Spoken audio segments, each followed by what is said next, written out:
Hello dear student, welcome to my online class. Today we are going to discuss about right form of verbs. তো আমরা এর আগে right form of verb নিয়ে আলোচনা করেছি।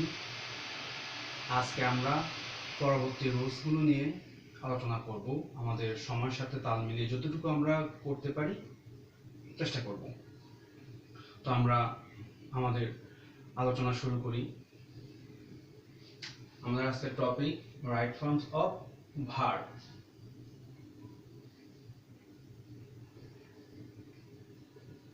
Right form of verbs.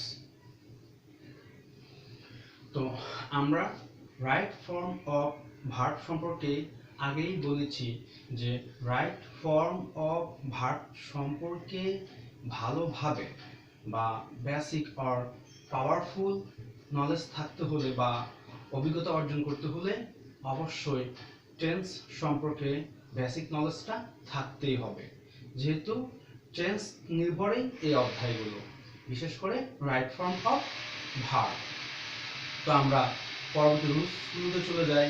আর আস্তে আস্তে আমরা যখন ক্লাসগুলো শেষ করব তাহলে আশা করি পরবর্তী তোমরা বুঝতে পারবে। তো আমরা শুরু করি। Rules number 1, right forms of verb. আমরা জানি যে ভার্ব এর তিনটি রূপ থাকে, অর্থাৎ এই তিনটি রূপ এবং এর পাশাপাশি বিভিন্ন এই রূপের সাথে অক্সিলারি ভার্ব বা মডেলস ভার্ব এর সঠিক ব্যবহার right forms of verb tense অনুসারে। আমরা প্রথম শুরু করি, যেমন আমরা it is time, it is time, অথবা it is high time. Right form of ভার্বের ক্ষেত্রে ইট ইজ টাইম বা ইট ইজ হাই টাইম এই ফ্রেজগুলো থাকলে রাইট ফর্ম অফ ভার্বের ক্ষেত্রে it is time, it is high time. এখন it is time, it is টাইমের ক্ষেত্রে হলো যে কোনো কাজ করার উপযুক্ত সময়, বর্তমানের ক্ষেত্রে কোনো কাজ করার উপযুক্ত সময়। আর ইট ইজ হাই টাইম, কোনো কাজ করার সময় পেরিয়ে গেছে। ইট ইজ হাই টাইম দ্বারা কোনো কাজ করার সময় পেরিয়ে গেছে বোঝাতে ইট is high time.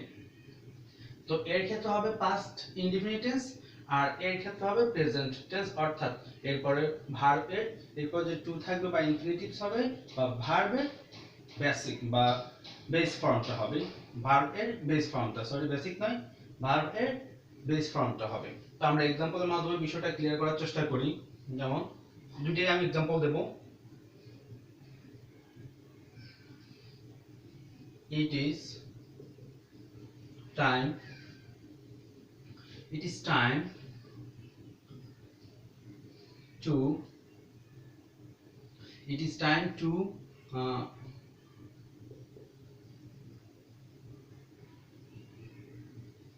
read more। আমাদের এখানে হলো ভার্ব টুর পর, আমরা আরেকটু জানি যে টুর পর অবশ্যই আরেকটা বিষয় আমাদের কাছে ক্লিয়ার যে প্রিপোজিশন টু এর পর অধিকাংশ সময় ভার্বের বেস ফর্ম বসে। তো এখানে আগে বলেছিলাম ইট ইজ টাইম দ্বারা কাজ, কোনো কাজের উপযুক্ত সময় বোঝাতে ইট ইজ টাইম ব্যবহার করা হয়। তাহলে পড়ার উপযুক্ত সময় অর্থাৎ ইট ইজ টাইমের পরে আমরা ভার্বের মূল ফর্ম বসাবো বা বেস ফর্ম বসাবো। এই টুর পরে সরাসরি ভার্বের বেস ফর্ম। এবার আমরা ইট ইজ হাই টাইম দিয়ে এক্সাম্পল দেব। It is high time, it is high, it is high time we played well। এখন আমি এখানে ভার্ব লিখেছি প্লে। তো it is high time we play well, it is high time we play well, অর্থাৎ it is high time থাকলে অতীতে কোনো কাজ করার সময় পেরিয়ে গেছে বোঝাতে, কোনো কাজ করার সময় পেরিয়ে গেছে নেই। সেক্ষেত্রে আমরা এর ক্লোজের এফআরএস এর পরে কি করব, ভার্বের সাথে ইডি যুক্ত করব, অর্থাৎ পাস্ট ইনডিফিনিট টেন্স। তাহলে এখানে অ্যানসারটা কি হবে? We play it, E D, we play it. তাহলে ইট ইজ টাইমের ক্ষেত্রে ভার্বের present form, it is high টাইমের ক্ষেত্রে অতীত সময় নির্দেশ করার ক্ষেত্রে ভার্বের পাস্ট ফর্ম। এগুলো আমাদের rules. Rules number 1, we have completed rules number 1 and we are going to next rules. Rules number 2. Rules number 2, আমরা যে কোনো সেন্টেন্সে যদি can,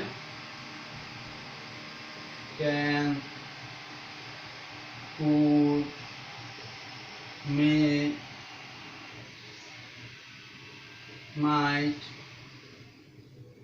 shall,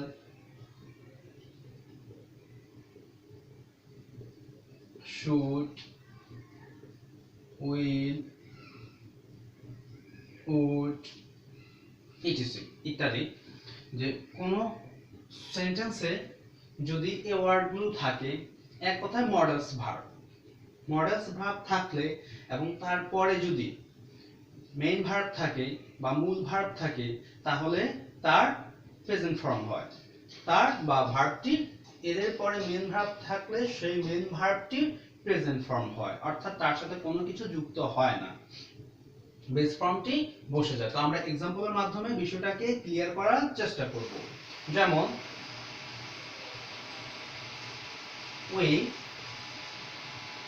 we can sing, we can sing a song। এখানে আমাদের কাজটা হলো মডালস ভার্ব এবং মেইন ভার্ব নিয়ে। তো we can sing, যেহেতু আমরা আগে বলেছি এই মডালস ভার্বগুলো যদি থাকে তারপরে ভার্ব কোনো চেঞ্জ হবে না, অর্থাৎ ক্যান, কুড, মে, মাইট এই ধরনের ভার্বগুলো থাকলে পরবর্তী মেইন ভার্বটা কোনো চেঞ্জ হবে না। তো সেই অনুসারে according to that we can, এই ক্যানের পরে ভার্বের কোনো চেঞ্জ হবে না, এই বেস ফর্মটাই বসে যাবে, অর্থাৎ এটাই থাকবে, এটা অ্যানসারটাই থাকবে Singh, we can sing a song. তো এই হলো আমাদের এই মডালস ভার্ব এবং মেইন ভার্বের রুলস। তো আমরা নেক্সট রুলসে যাব। রুলস নাম্বার 3,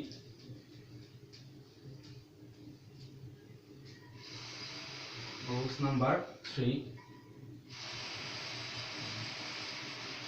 নাম্বার 3 তে কিছু কিছু ওয়ার্ড রয়েছে, যে ওয়ার্ড বা ফ্রেজ রয়েছে যাদের পরে ভার্বের সাথে আইএনজি যুক্ত হয়, যাদের পরে ভার্বের সাথে আইএনজি যুক্ত হবে। তো আমরা দেখে নেই যে কোন কোন ওয়ার্ড বা ফ্রেজগুলো থাকলে আমরা ভার্বের সাথে আইএনজি যুক্ত করব। যেমন থাকতে পারে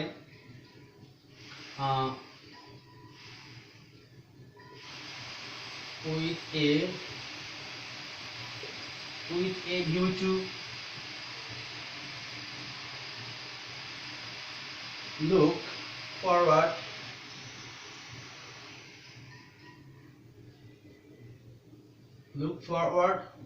to,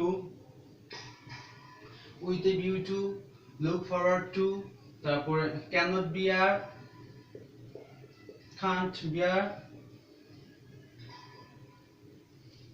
can't help,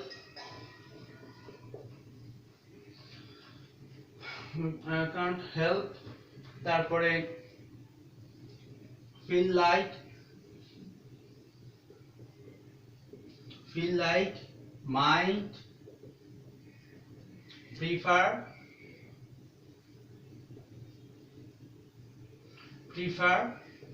addicted to,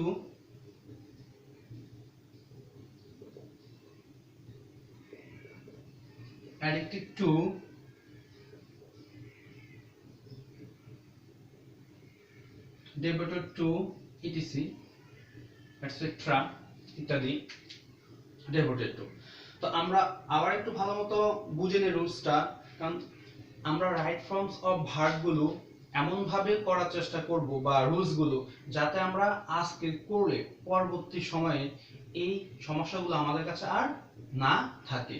আমরা এমন সুন্দর মতো বোঝার চেষ্টা করব, সুন্দর মতো slowly. With a view to, look forward to, can't bear, can't bear, sorry এখান থেকে একটু mistake, can't bear, can't help,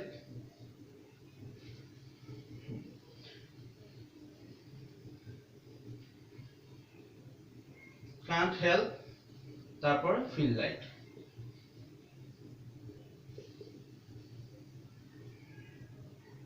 feel like, feel like, can't help feel like the mind prefer addicted to devoted to। এই ওয়ার্ডগুলো থাকলে আমরা অবশ্যই তারপরের ভার্বের সাথে বা ফ্রেজগুলো থাকলে পরের ভার্বের সাথে আইএনজি যুক্ত করব। তাহলে আমরা এখান থেকে যে কোনো একটা ওয়ার্ড নিয়ে আমরা এখানে एग्जांपल দেওয়ার চেষ্টা করি। যেমন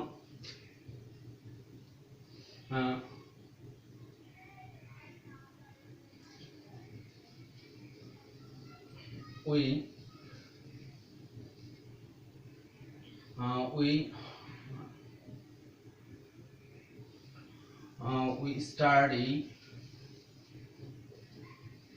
study hard,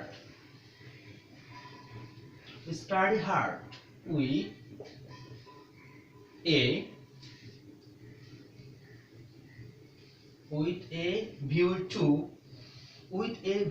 এখানে আমি get শব্দটি ইউজ করলাম, with a view to get a glorious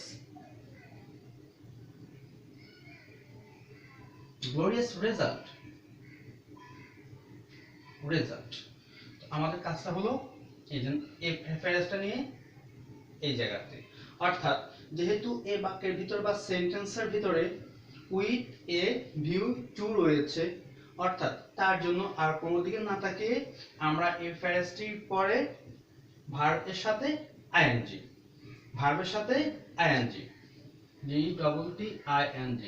getting, আমরা কি করব, গেটিং ব্যবহার করব, আইএনজি যুক্ত করব। অর্থাৎ এই ফ্রেজগুলো বা ওয়ার্ডগুলো যে সেন্টেন্সে থাকবে তারপরে ভার্বের সাথে আইএনজি যুক্ত হবে, এরপরে ভার্বের সাথে আইএনজি যুক্ত হবে। আমরা এরপর রুলস নাম্বার 4 চলে যাব। Next rules,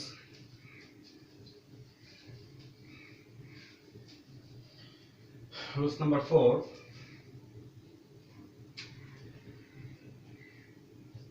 rules number 4। এখন আমরা দেখব যে যদি কোন বাক্যে as well as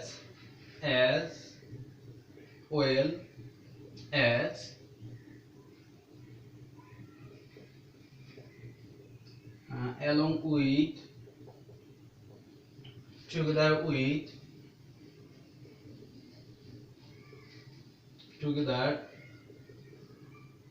together with, accompanied by,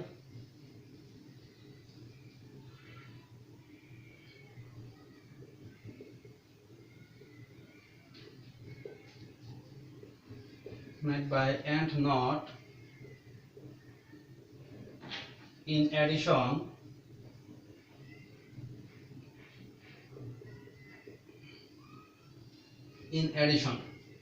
a word গুলো থাকলে as well as, along with, together with, accompanied by, and not in addition। যদি কোনো সেন্টেন্সে এই ওয়ার্ডগুলো বা ফ্রেজগুলো থাকে, আমি ওয়ার্ড ফ্রেজ কি জন্য বললাম যে একাধিক শব্দ মিলে কিন্তু একটা ওয়ার্ড না ফ্রেজ, আর যদি একটা ওয়ার্ড থাকে সেটা অবশ্যই ওয়ার্ড একটা থাকলে, এই জন্য আমি ওয়ার্ড এবং ফ্রেজ শব্দটি ইউজ করতেছি। তো এই ওয়ার্ড বা ফ্রেজগুলো যদি থাকে সেন্টেন্সে বা যে কোনো বাক্যে, তাহলে আমরা প্রথম সাবজেক্ট অনুসারে ভার্ব ব্যবহার করব। যেমন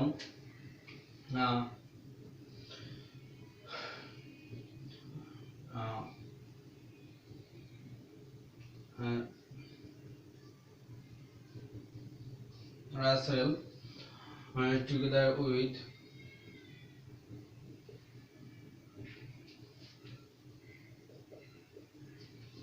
together with his parents. Russell together with his parents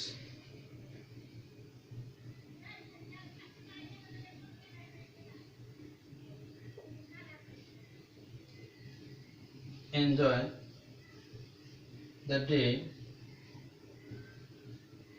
very much.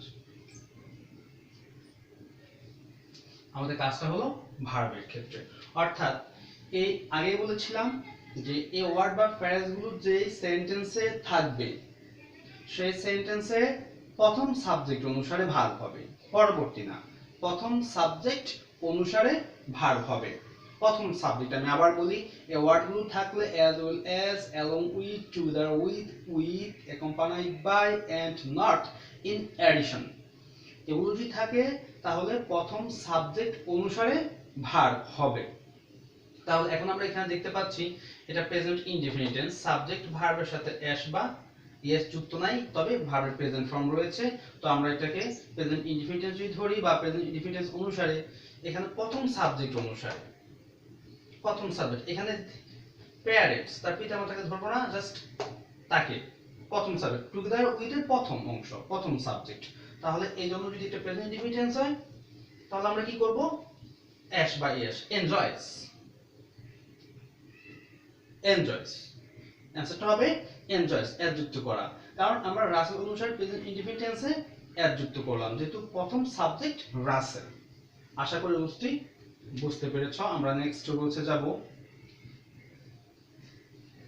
Right forms or verbs depend করবে শুধু রুলস এবং টেন্স এর অনুসারে। রুলস, টেন্স আর তোমরা যতটা ওয়ার্ড মিনিং ভালো পারো ততটাই তোমাদের স্পষ্ট নলেজ হয়ে যাবে এর উপর। 5 এবার আমরা দেখব যে as soon as কোন সেন্টেন্সে যদি দেখো, আমি আগে বলে নেই যে as soon as দ্বারা দুটি সেন্টেন্স যুক্ত থাকবে এবং দুটো সেন্টেন্সই পাস্ট ইনডিফিনিট টেন্স হবে। as soon as দ্বারা দুটি সেন্টেন্স যুক্ত থাকবে এবং দুটোই হবে পাস্ট ইনডিফিনিট টেন্স। তাহলে আমরা শুরু করি। দুটি সেন্টেন্স as soon as থাকলে, as soon as থাকলে, এখন as soon as আমি একটা সেন্টেন্সের মাধ্যমে ক্লিয়ার করার চেষ্টা করি। as soon as we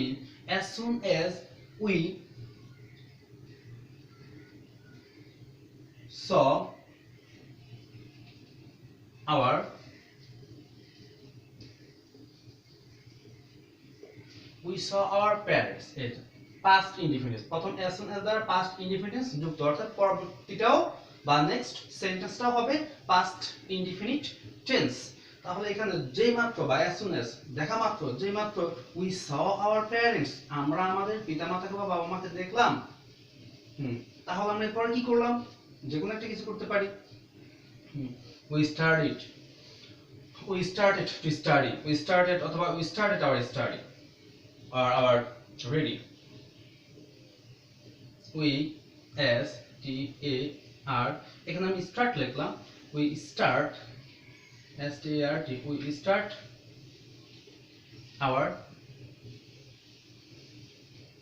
we start our work লিখতে পারি, রিডিং লিখতে পারি।